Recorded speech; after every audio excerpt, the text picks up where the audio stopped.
Para विद्यार्थी भाइ बहिनीहरू, म यहाँहरूको नेपाली विषय शिक्षक श्री आजाद माध्यमिक विद्यालय 5 खाल 12 बालुवा काभ्रेको तर्फबाट माध्यमिक तहको कक्षा 10 मा समावेश भएको नेपाली विषयमा समावेश गरिएको हाम्रो संस्कृति शीर्षकको निबन्धमा आधारित रहेर निर्माण गरिएको सिकाइ सहजीकरण सामग्री सहित उपस्थित भएको छु र विद्यार्थी भाइ बहिनीहरूलाई हार्दिक स्वागत गर्दै म विषयवस्तु अगाडि बढाउन चाहन्छु। आजको यो कक्षामा, आजको यो क्रियाकलापमा, सहजीकरण क्रियाकलापमा हामी निबन्ध परिचय अनि हाम्रो संस्कृति शीर्षकको निबन्धको संक्षिप्त विषयवस्तु र यो निबन्ध मार्फत व्यक्त गर्न चाहेको भाव वा विचारका विषयमा छलफल गर्ने कुरा विद्यार्थी भाइ बहिनीहरूलाई जानकारी गराउँदै अब विषयवस्तुतिर अगाडि बढाउन चाहन्छु। नेपाली पाठ्यपुस्तकका लेखक तथा सम्पादक मण्डलद्वारा सम्पादित हाम्रो संस्कृति शीर्षकको निबन्धमा संस्कृति भनेको के हो, संस्कृतिको निर्माण कसरी हुन्छ, संस्कृतिका विशेषताहरू, नेपालको राष्ट्रिय मौलिक संस्कृति, यसभित्र संस्कृतिका नाममा अवलम्बन गरिएका विकृत जन्य व्यवहारहरू, विकृतिहरू र विसङ्गतिहरू र त्यसमा गर्नुपर्ने सुधारहरूका बारेमा चर्चा गरिएको छ। विद्यार्थी भाइ बहिनीहरू, अब हामी यो निबन्धको मूल विषयवस्तु के छ भन्नेतर्फ छलफलमा केन्द्रित रहन्छौँ। वास्तवमा संस्कृति भनेको मानिसको सामूहिक जीवनशैली हो। हामीले मान्ने गरेका धर्म, परम्परा, चाडपर्व, हामीले बोल्ने भाषा, हामीले अध्ययन गर्ने साहित्य, कला, दर्शन आदिको समष्टि नाम नै संस्कृति हो। अर्थात् संस्कृति भनेको कुनै पनि जाति, समुदाय वा राष्ट्रका मानिसहरूको खाने, बस्ने, बोल्ने, हिँड्ने, सोच्ने तरिका वा जीवन पद्धति नै संस्कृति। संस्कृतिलाई जाति, राष्ट्र वा समुदायलाई चिनाउने वा समाजलाई एकताबद्ध बनाउने कडीका रूपमा पनि लिइने गरिन्छ। व्यक्तिगत रूपमा हामी स्वतन्त्र जन्मिएका हुन्छौँ। प्रत्येक मानिस भिन्न भिन्न स्वभावका र चरित्रका हुन्छन्। तर व्यक्तिगत विभिन्नता भए तापनि संस्कृतिले सांस्कृतिक रूपमा हामी एउटा समुदायसँग, एउटा राष्ट्रसँग बाँधिएका छौँ, जोडिएका छौँ र एक भएका छौँ। कुनै पनि समाजले आफ्नो समाजलाई व्यवस्थित बनाउनको निम्ति त्यतिखेरको सामाजिक आवश्यकताका आधारमा बनाएका आचार, व्यवहार अनि क्रियाकलापहरूले निरन्तरता पाएपछि त्यो लामो समयमा कालान्तरमा जाँदा संस्कृति बन्छ। संस्कृति एकैचोटि निर्माण हुने, कसैले चाहेर म नयाँ संस्कृतिको निर्माण गर्छु भनेर संस्कृति निर्माण हुने कुरा नभएर संस्कृतिको निर्माण चाहिँ लामो अभ्यासबाट, लामो व्यवहारबाट र परम्पराबाट संस्कृति निर्मित भएको हुन्छ। संस्कृति एक प्रकारले भन्ने हो भने आचार संहिता पनि हो। संस्कृतिलाई आचार संहिताका रूपमा पनि लिनुपर्छ। यही हिजो जतिखेर किन आचार संहिता भन्यो भने जतिखेर कुनै वैज्ञानिक कानुन थिएन, राजनीतिको कुराहरू थिएनन्, त्यतिखेर मान्छेलाई बाँध्नको निम्ति, अनुशासनमा बाँध्नको निम्ति वैज्ञानिक चिन्तन नभएको बेलामा के ठिक र के बेठिक भनेर नछुट्टिने बेलामा धर्म र पापको आधारमा संस्कृति निर्माण गरियो।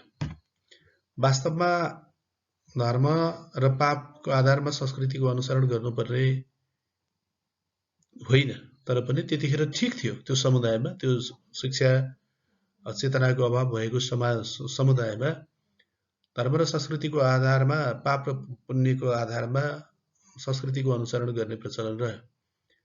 त्यो बेलामा संस्कृति कानुन नै थियो, धर्मलाई कानुन मानिन्थ्यो। धर्म र पापका आधारमा नभएर अबको संस्कृति आज ज्ञान विज्ञानको युगमा,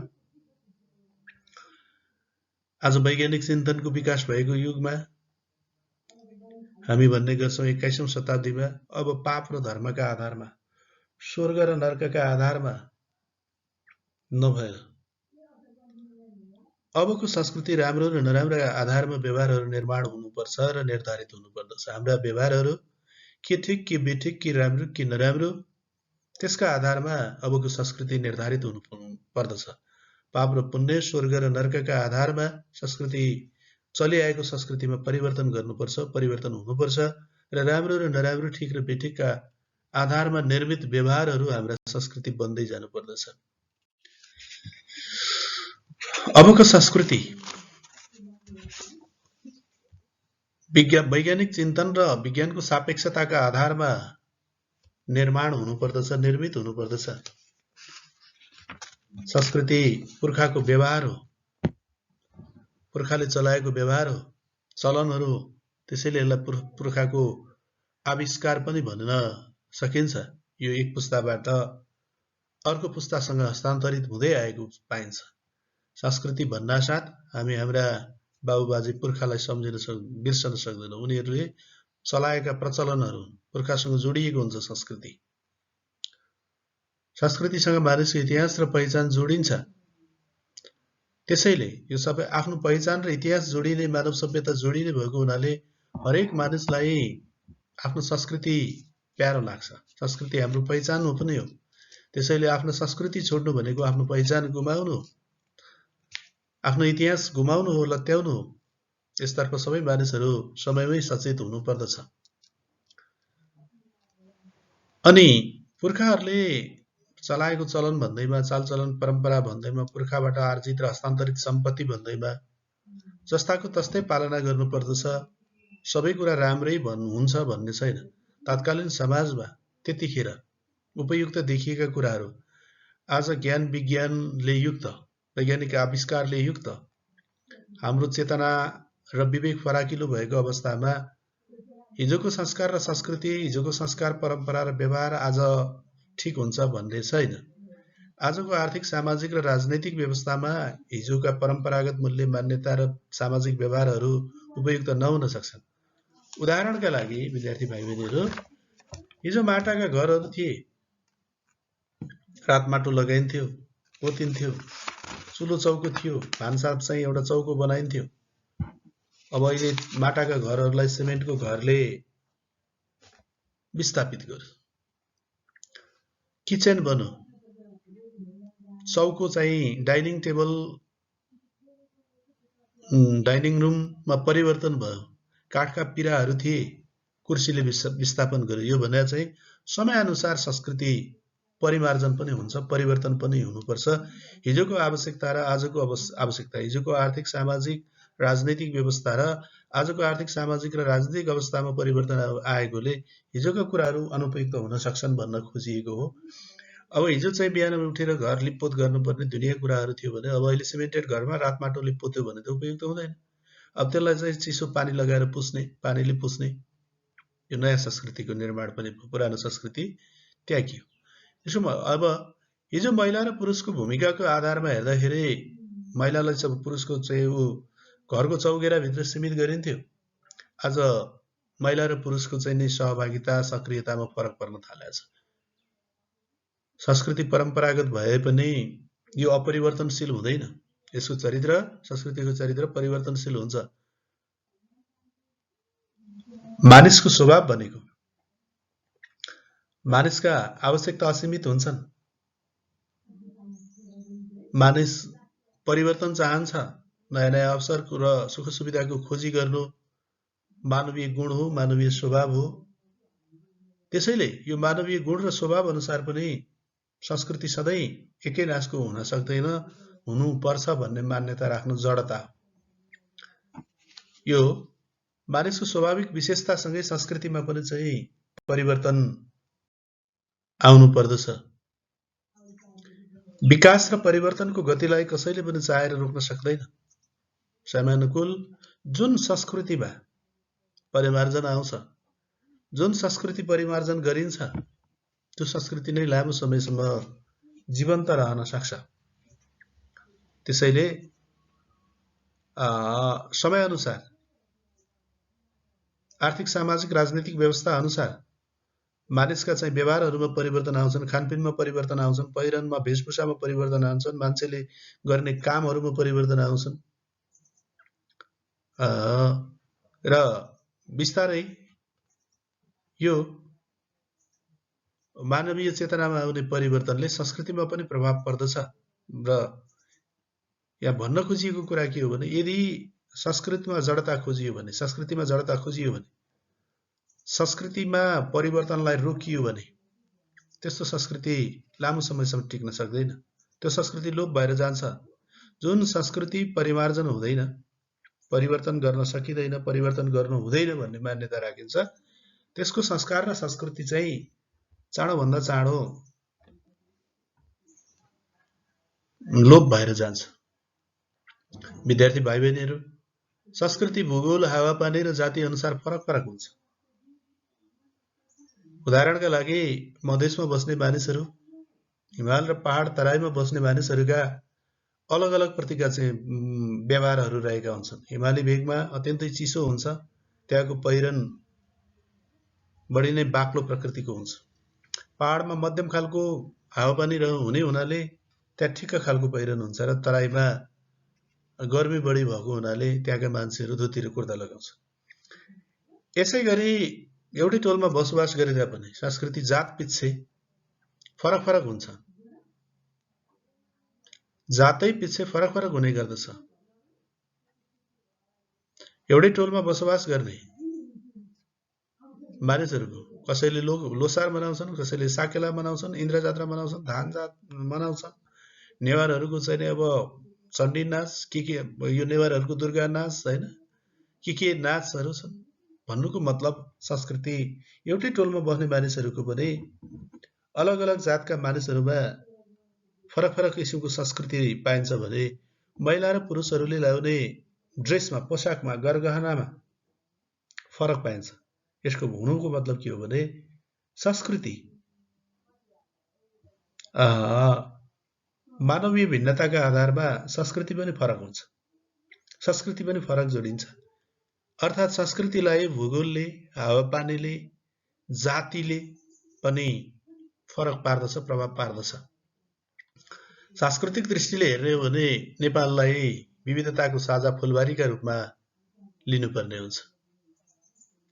नेपालको राष्ट्रिय संस्कृतिको निर्माण विविधतापूर्ण संस्कृतिको समष्टिगत एकतामा भएको पाइन्छ। नेपालमा हिन्दू, बौद्ध, श्रममा आधारित प्रकृतिलाई पूजा गर्ने मौलिक संस्कृति, त्यस्तै गरेर चाहिँ थारू संस्कृति, विभिन्न किसिमका संस्कृतिहरू तराईमा बसोबास गर्ने, हैन, सतार, धिमाल लगायतका विभिन्न जात जातिका आफ्नै किसिमका संस्कृति छन्।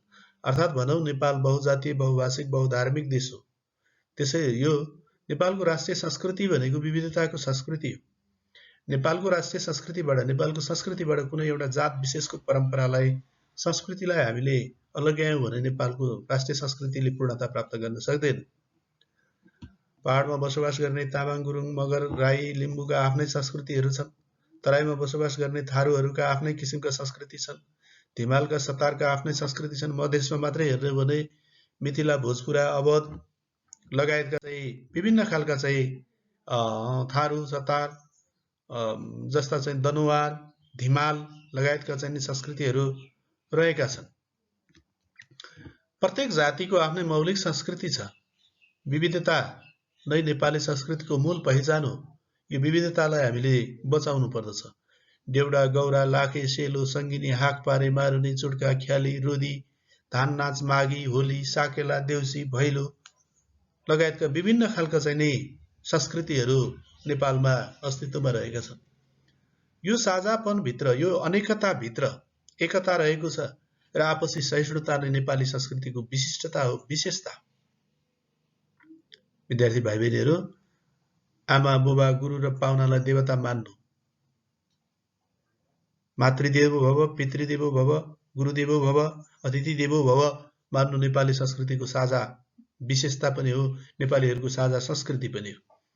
यसैगरी नेपालीहरू बाटोमा हिँड्ने बटुवाहरूका लागि शीतलता प्रदान गर्नको लागि बरपिपल रोप्नु, थाकेको बेलामा भारीहरू बिसाएर बिसाउने बन्नु, चौतारो चिन्नु, बास बस्नका लागि पाती पौवाहरू बनाउनु, पानी खानका लागि कुवाहरू बनाउनु, यी हाम्रा मौलिक संस्कृति हो।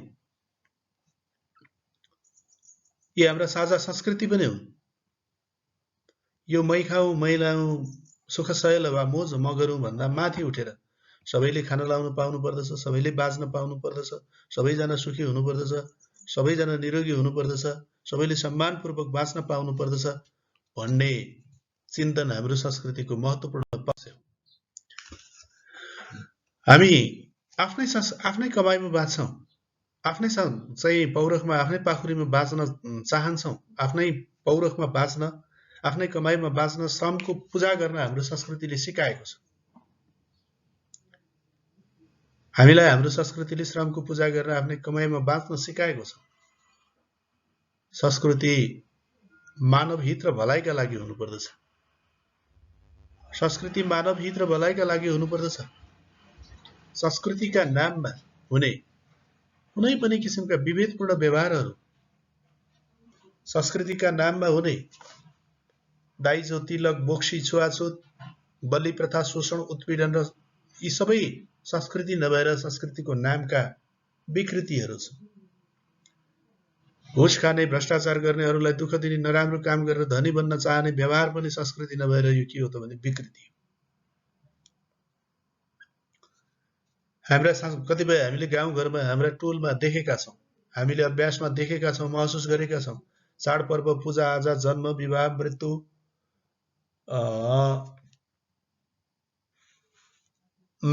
मृत्यु जस्ता चाहिने कार्यहरूमा अनावश्यक खर्च गर्ने, आडम्बर देखाउने, मादक पदार्थ सेवन गर्ने, तासजुवा खेल्ने, झगडा गर्ने प्रवृत्तिले प्रशय पाएको छ। यस्ता प्रवृत्तिहरू मौलाउँदै गएका छन् दिन प्रतिदिन। यस्ता खालका चाहिँ व्यवहारहरू, आडम्बरपूर्ण व्यवहारहरू, मादक पदार्थ सेवन गरेर होहल्ला गर्ने, झैझगडा गर्ने प्रवृत्तिहरू हामीले चाहिँ निषेध गर्नुपर्छ। अन्धविश्वासका कारणले, अशिक्षाका कारणले, चेतनाको अभावका कारणले समाजमा आज पनि हाम्रो समाजमा कसैलाई बोक्सीको आरोप लगाएर दोषारोपण गरेर गाली बेइज्जती गर्ने परम्परा रहिआएको छ। यो गलत हो। यस्ता व्यवहारहरू हट्नु पर्दछ। हो, हामीले मौलिक संस्कृतिको संरक्षण गर्नुपर्दछ। संस्कृति हाम्रो प्राण हो, पहिचान हो, परिचय हो। तर संस्कृतिभित्रका यस्ता उपरोक्त निन्दनीय व्यवहारहरू,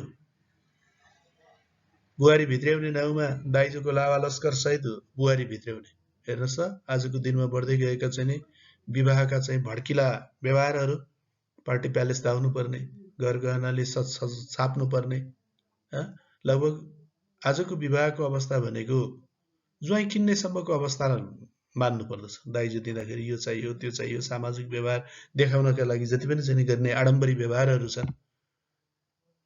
तराईमा त चाहिँ दाइजो र तिलकका नाउँमा कतिपय चेलीहरू विवाहित भएका खाउँ र लाउलाउको उमेरमा आफ्नै पतिबाट, आफ्नै सासू ससुराबाट जिउँदै जलाइएका घटनाहरू हामीले सुन्ने र भोग्ने देख्ने गरेका छौँ। आफ्नो शुभ र आफ्नो चाहिँ भलाइका निम्ति बलि चढाउने, मन्दिरमा एउटा प्राणीको जीव हत्या गर्ने, शोषण गर्ने, दमन गर्ने, यस्ता चाहिँ विकृत छुवाछुतको कुरै छोडिदिनुहोस्। त्यही दर्जी दाइले सिलाएको लुगा लगाउने, त्यो पवित्र हुने मन्दिरदेखि लिएर भान्सा कोठासम्म चाहिँ चल्ने, उसको सिप चल्ने, त्यसको शरीर नचल्ने, मूर्तिकारले बनाएको मूर्तिलाई पूजा गर्ने, शिर झुकाएर ढोग्ने, तर उसको चाहिँ शरीर नचल्ने, विश्वकर्माको चाहिँ शिव चल्ने, पूजा आजा हुने, उसको चाहिँ शरीर नचल्ने। हामी कुन संसारमा छौँ? यस्ता खालका संस्कृतिका नामका व्यवहारहरू बन्द हुनुपर्दछ र संस्कृतिका नाममा देखिने, देखिएका, अभ्यास गरिएका सबै खालका विकृत क्रियाकलापहरू संस्कृति नभएर विकृति हो। यस्ता विकृतिहरूलाई हामीले हटाएर हाम्रो संस्कृतिलाई जीवन्त राख्न सक्नुपर्दछ भन्ने विषयवस्तु यो निबन्धमा चाहिँ समावेश गरिएको छ। विद्यार्थी भाइ बहिनीहरू, अब यो निबन्धको मूल भाव वा विचारको चर्चा गरौँ। यसको मूल उद्देश्य के हो त भने नेपाली मौलिक संस्कृतिको, नेपाली संस्कृतिभित्रको बहुलता र विविधतामा आधारित रहेको यो एकता र सहिष्णुताको चर्चा गर्नु यसको चाहिँ मूल उद्देश्य हो। नेपाली संस्कृति, नेपालको राष्ट्रिय संस्कृति विविधता र बहुलतामा आधारित रहेको छ। हिमालदेखि तराईसम्म, पूर्व मेचीदेखि पश्चिम महाकालीसम्म विभिन्न गाउँ बस्ती र भेकहरूमा बसोबास गर्ने विभिन्न जात जातिका मानिसहरूका आफ्नै मौलिक संस्कृति र संस्कारहरू रहेका छन्। ती सबै संस्कृतिभित्रका असल पक्षहरूलाई हामीले संरक्षण र विकास गर्दै जानुपर्दछ भने त्यसभित्र रहेका खराब पक्षहरू निस्तेज गर्नुपर्दछ, त्यस्तालाई चाहिँ सुधार गर्दै जानुपर्दछ भन्ने विचार यसमा चाहिँ प्रस्तुत गरिएको छ। संस्कृति हाम्रो सामूहिक जीवनशैली हो, हाम्रो परिचय हो, हाम्रो पहिचान हो। कुनै पनि राष्ट्रको, जाति वा समुदायको परिचय दिन्छ संस्कृतिले, त्यससँग जोडिएको हुन्छ। त्यसैले यसलाई हामीले भुल्नु हुँदैन, लत्याउनु हुँदैन। यो हाम्रो संस्कृति हाम्रो पहिचान र हाम्रो परिचय भएको हुनाले संस्कृतिलाई जीवन्त राख्नु हाम्रो कर्तव्य हो। संस्कृति पुर्खाको आविष्कार हो, पुर्खाको मेहनत हो, पुर्खाबाट निर्मित आचार संहिता हो। लामो अभ्यास र अनुभवबाट पुर्खाहरूले अवलम्बन गरेका व्यवहारहरू नै आज संस्कृतिको रूप लिएका छन्। यसको पालना गर्नुपर्दछ। तर संस्कृतिको पालना गर्ने नाममा देखा परेका विकृत व्यवहारहरूलाई हामीले क्रमशः हटाउँदै पनि जानुपर्दछ। र आजको संस्कृति वैज्ञानिक सापेक्षताका आधारमा, सत्य र तथ्यका आधारमा, अन्धविश्वासबाट, रूढिबाट ग्रस्त संस्कृतिलाई अवलम्बन गर्ने भन्दा पनि वैज्ञानिक तथ्य र प्रमाणका आधारमा नव संस्कृतिको निर्माण गर्नुपर्दछ। अबको हामीले अवलम्बन गर्ने संस्कृति, हाम्रो संस्कृति आजको आर्थिक, सामाजिक, राजनैतिक परिवेश र राजनैतिक व्यवहारसँग मेल खाने हुनुपर्दछ भन्ने भाव वा विचार यहाँ व्यक्त गरिएको छ। संस्कृतिका नाममा जीवित रहेका कतिपय व्यवहारहरू विकृति हो। यस्ता व्यवहारहरूमा अन्धविश्वास, विभेद, शोषण, उत्पीडन, दाइजो, तिलक, पोक्सी, डुम, छुवाछुत, बलि प्रथा, मादक पदार्थको सेवन गर्ने, अनावश्यक जस्तो चाहिँ विवाह, व्रतबन्ध, पूजा, भोज जस्ता चाहिँ सामूहिक कार्यहरूमा आडम्बरपूर्ण व्यवहारहरू देखाउने, यी भड्किलो चाहिँ पन देखाउने संस्कृति नभएर विकृति। विद्यार्थी भाइ बहिनीहरू, यस्ता खालका चाहिँ संस्कृतिका नाममा विकसित हुँदै आएका विकृत र आडम्बरपूर्ण व्यवहारहरूलाई हामीले निषेध गर्नुपर्दछ, हटाउनु पर्दछ। ती संस्कृति होइनन्, ती विकृति हो। विकृति र विसङ्गतिलाई टाउकोमा राखेर हिँड्नाले हामी पनि विकृत बन्न पुग्दछौँ, मानव सभ्यता हराउन पुग्दछ। त्यसैले संस्कृतिलाई जीवन्त राख्नको निम्ति संस्कृति परिवर्तनशील गराउनु पर्दछ। समयानुकूल संस्कृतिलाई परिवर्तन र रूपान्तरण गर्दै जानुपर्दछ। संस्कृतिको मूल चरित्र नै परिवर्तनशील हुन्छ। संस्कृतिको संरक्षण गर्नु, परिमार्जन गर्दै, परिष्कृत गर्दै, समय सापेक्ष संस्कृति निर्माण गर्दै, हाम्रो संस्कृतिलाई जोगाउँदै हामीले हाम्रा भावी पुस्तासम्म हस्तान्तरणको वातावरण मिलाउनु पर्दछ। त्यसतर्फ हाम्रा व्यवहारहरू निर्देशित हुनुपर्दछ। त्यसतर्फ हाम्रा व्यवहारहरू क्रियाशील हुनुपर्दछ भन्ने विचार यो हाम्रो संस्कृति शीर्षकको निबन्ध मार्फत व्यक्त गर्न खोजिएको छ। आजको समय 21औं शताब्दीको समय हो, ज्ञान र विज्ञानको समय हो। ज्ञान विज्ञानले हाम्रो विवेकलाई डोर्याउनु पर्दछ, हाम्रो विवेकको ढोका खोल्नु पर्दछ। त्यसैले हाम्रो संस्कृतिभित्रका विकृतजन्य व्यवहारहरू, अन्धविश्वासग्रस्त व्यवहारहरू, रूढिग्रस्त व्यवहारहरूलाई हामीले हटाएर विज्ञानको सापेक्षतामा, सत्य र तथ्यका आधारमा नव संस्कृतिको निर्माण गरेर अगाडि बढ्नु पर्दछ। संस्कृतिको संरक्षण र विकास गर्नु हाम्रो दायित्व। तर दायित्व वहन गर्ने नाममा, कर्तव्य पालना गर्ने नाममा पुराना संस्कृतिहरू, कतिपय अव्यावहारिक व्यवहारहरू, सांस्कृतिक व्यवहारहरूलाई जस्ताको तस्तै पालना गर्नुपर्छ भन्ने मान्यताबाट हामी मुक्त हुनु पर्दछ भन्ने भाव वा विचार यो संस्कृतिको चाहिँ हाम्रो संस्कृति भन्ने निबन्धमा व्यक्त गरिएको छ। विद्यार्थी भाइ बहिनीहरू, यस निबन्ध मार्फत हाम्रो नेपालको राष्ट्रिय संस्कृति बहुलतामा आधारित रहेको छ, विविधतामा आधारित रहेको छ। यहाँ बसोबास गर्ने मानिसहरूका हरेक जात जाति भाषा धर्म र सम्प्रदायका मानिसहरूका आफ्नै मौलिक संस्कृतिहरू छ। यो हाम्रो मौलिक पहिचान हो। यसलाई हामीले जीवन्त बनाउनु पर्दछ। यसभित्रका सकारात्मक पक्षहरूको संरक्षण प्रवर्धन र विकास गर्दै अगाडि बढाउनु पर्दछ भने बिस्तारै बिस्तारै त्यसभित्रका संस्कृतिभित्रका विकृतिहरू हटाउँदै जानु पर्दछ। उदाहरणका लागि विद्यार्थी भाइ बहिनीहरू, म एउटा हाम्रो संस्कृति र संस्कृतिभित्रको विकृति अनि त्यसलाई चाहिँ समाधान गर्ने पाटो पनि दिन्छु। नेपालको मध्यपश्चिम र सुदूरपश्चिमका क्षेत्रहरूमा, पहाडी जिल्लाहरूमा अहिले पनि छाउ प्रथा जीवित छ। यो अमानवीय प्रथा हो। यसले चेलीबेटीहरूलाई धेरै ठुलो चाहिँ कष्ट भोग्न विवश बनाएको छ। उनीहरूलाई हिंताबोध छ। तर यो विकृति व्यवहार हो। यसबाट चाहिँ धेरै चेलीहरू असुरक्षित छन्। कतिपय चेलीको त अल्पायुमै जीवन समेत गुमाउनु परेको छ। खाउँ खाउँ र लाउँ लाउँको उमेरमा जीवन गुमाउनु पर्ने अवस्था छ। यसले सामाजिक पीडा दिएको छ, पारिवारिक पीडा दिएको छ। तर पनि यो सजिलै हट्न सकेका छैन। अब यो छाउ चाहिँ अन्धविश्वास हो भनेर छाउका लागि बनाइएका गोठहरूमा डोजर लगाएर, भत्काएर, आगो लगाएर, जलाएर मात्र यो विकृतिको, यो विसङ्गत व्यवहारको अन्त्य हुँदैन। यसको अन्त्यका लागि त्यहाँका महिलाहरूलाई, त्यहाँको चाहिँ पुरानो समुदायलाई यो परम्परागत मूल्य मान्यता राख्ने चाहिँ समाजमा गएर संगठित रूपले उहाँहरूलाई चाहिँ चेतना फैलाउनु पर्दछ। तथ्य र प्रमाणका आधारमा दिनु पर्दछ। उहाँहरूमा चाहिँ जनचेतना जागृत भयो भने उहाँहरू स्वयं लागेर छाउगोठहरू भत्काउनुहुन्छ, बाल्नुहुन्छ, खरानी बनाउनुहुन्छ। तर राज्यको तर्फबाट यसलाई चाहिँ नियन्त्रण गर्ने नाउँमा डोजर लगाएर भत्काइयो भने फेरि त्यो 3 महिनामा तयार हुन्छ। त्यसैले कतिपय विकृत जन्य संस्कृतिको अन्त्य गर्नका लागि पनि जनचेतनाको विकासमा, शिक्षाको विकासमा, संस्कारको विकासमा हामीले जोड दिनुपर्छ र त्यसतर्फ हाम्रो ध्यान जानुपर्दछ। त्यसैले संस्कृतिका नामका विकृतिहरू हामीले चाहेर शरीरबाट अपरेसन गरेर कुनै घाउ वा पिलो अथवा पिपहरू निकालेको जस्तो, काँडा झिकेको जस्तो हुँदैन। यो संस्कृति रूपी संस्कृतिका नामका विकृति र विसङ्गतिले जरा गाडेको छ। यसलाई एकैचोटि आजको भोलि छुमन्तर गरेर चाहिँ जादुको छडी हल्लाएर हटाउन सकिँदैन। यसलाई क्रमशः सुधार गर्दै जानुपर्दछ भन्ने विचार यो निबन्धमा व्यक्त गरिएको छ। अत विद्यार्थी भाइ बहिनीहरू, यो सामग्री यहाँहरूलाई उपयुक्त लागेमा लाइक, सेयर र सब्सक्राइब गर्न नभुल्नुहोला। यो सामग्री मेरो Facebook page, YouTube eLearn Nepali channel मार्फत प्राप्त गर्न सक्नुहुनेछ। जहाँ रहनुहुन्छ स्वस्थ रहनुहोस्, मस्त रहनुहोस्, व्यस्त रहनुहोस्, अध्ययन गर्दै रहनुहोस्। आजको दिन शुभ होस्। जय होस्, भलो होस्। नमस्कार, धन्यवाद।